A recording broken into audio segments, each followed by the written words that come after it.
Les amateurs de marche avaient rendez-vous à Keuslar en ce premier dimanche du printemps. Oui, contrairement aux apparences, nous sommes bien au printemps. Et s'il fallait plus que ce temps maussade pour décourager ces passionnés, les organisateurs se sont empressés de mettre les choses au point. Bon, une chose est sûre, que avec la pluie des derniers temps et avec les coupes de bois et les débatteurs, ils vont se salir les chaussures. Ça, c'est une chose qui est sûre. Voilà. Quand est-ce qu'on manque? Mais alors, qu'est-ce qui a bien pu pousser tout ce monde à venir crapahuter à travers les bois? La joie de participer à une petite marche populaire? Non, c'est pas du tout une marche populaire, c'est une marche orientation. Hein. Alors, il faut déjà un peu savoir lire une carte. Bon, si on prend une boussole avec dans sa poche, ça peut aussi servir pour l'orientation de la carte. À l'inscription, les participants se sont vus remettre une carte sur laquelle était indiqué l'emplacement d'une dizaine de balises disséminées un peu partout autour du Kastelberg. Avant de se lancer dans l'aventure, les marcheurs ont donc pu profiter des derniers instants de chaleur pour étudier leur parcours. Car une marche d'orientation, ça ne s'improvise pas, et mieux vaut ne pas partir la fleur au fusil. Ah non, faut déjà regarder le sens de départ, dans quel sens ça va, et pour bien s'orienter, parce que si on part à l'envers, on a de grandes chances de ne pas trouver les balises, quoi. Ouais.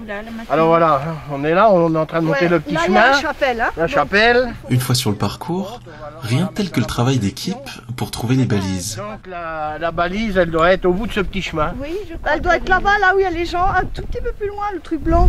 Ah oui, peut-être. Voilà. Ah oui, on distingue quelque chose. Ouais, eh ben on n'en est pas loin, donc la première. Super. Ça fait combien de mètres, là? Outre Keuslar, les marcheurs ont emprunté les bancs communaux de Meurnac et Vieux-Ferrette, et mettre en place un tel parcours demande beaucoup de travail préparatoire. On a eu pas mal de travail, ça fait plusieurs semaines qu'on est après. Et puis on a changé, on l'a remis, Mais autrement, je fais le balisage toute l'année sur tout le parcours, sur les 330 km que le club vosgien de Ferrette possède en ce moment. L'autre dimanche, ils étaient plus de 200 marcheurs à partir carte à la main et boussole autour du cou. Un bilan tout à fait honnête pour ce genre de sortie, même si le président évoque un petit regret. À mon avis, on en attendrait beaucoup plus peut-être de jeunes qui s'intéressent à ce genre de marche. Hein, parce que vous pouvez voir un peu, c'est pas tous jeunes là qui participent. Hein. Mais que le président se rassure, des jeunes, il y en a quand même eu quelques-uns.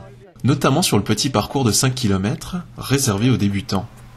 Ouais, il y a écrit petit parcours, donc on peut continuer vers là. Vers là. Aidé d'un toutou au flair très affûté, Xavier a même tenté sa chance sur le grand parcours. Pour lui et ses parents, il s'agissait d'une première. Enfin, pas exactement. Non, c'est la première, mais j'en fais souvent en vélo. Et aux balises, il y a des questions. Donc c'est déjà autrement, quoi. Donc là c'est facile, il n'y a même pas de questions à répondre. Non, ouais, c'est pas dur, quoi. Et même si tous les groupes n'ont pas découvert toutes les balises, débutants et confirmés ont tous trouvé le chemin du retour. Et finalement, c'était bien là le principal.